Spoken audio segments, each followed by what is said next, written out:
പ്രിയപ്പെട്ട സുഹൃത്തുക്കളെ, നമ്മൾ എല്ലാവരുടെ വീട്ടിലും നിർബന്ധമായിട്ടും ഉണ്ടായിരിക്കേണ്ട ഒരു ചെടിയാണ് കേട്ടോ കറിവേപ്പ്. കാരണം നമുക്ക് കടകളിൽ നിന്ന് കറിവേപ്പിലൊക്കെ വാങ്ങാൻ കിട്ടും, പക്ഷെ അത്രയധികം വിഷമടിച്ചിട്ടാണ് ഈ കറിവേപ്പില നമ്മുടെ കൈകളിൽ എത്തുന്നത്. അതിനേക്കാൾ നല്ലതല്ലേ നമ്മുടെ വീട്ടിൽ സ്ഥലപരിമിതി ഉള്ളവർക്ക് പോലും ഒരു ചട്ടിയിൽ നട്ടു വളർത്താവുന്ന ഒരു ചെടിയാണ് കറിവേപ്പ്. പ്രത്യേകിച്ച് പരിപാലനമൊന്നും വേണ്ട. നമ്മളെല്ലാവരും വീട്ടിൽ ചോറ് വയ്ക്കുന്നവരല്ലേ, അപ്പോൾ ഇച്ചിരി കഞ്ഞിവെള്ളം തലേന്നത്തെ സ്റ്റോർ ചെയ്ത് വെച്ചിട്ട് അത് ഒഴിച്ചു കൊടുത്താൽ മതി.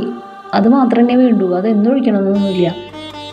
ഒരു തൈ പിടിച്ചിട്ട് കഴിഞ്ഞാൽ നിങ്ങൾക്ക് കറിയിലേക്ക് ആവശ്യമുള്ളതൊക്കെയായി. നമ്മൾക്ക് ഇവിടെ തൊട്ടടുത്ത് തന്നെ കപ്പലി മിഠായിയും മസാല കപ്പലിലേക്ക് ഉണ്ടാക്കുന്ന ആൾക്കാരുണ്ട്. അവർ നമ്മുടെ അടുത്ത് നിന്ന് വാങ്ങിക്കൊണ്ടു. നമ്മൾ വിലയൊന്നും പറയില്ല. ചിലപ്പോൾ അവർ 60 രൂപ, ചിലപ്പോൾ 100 രൂപയൊക്കെ തരും.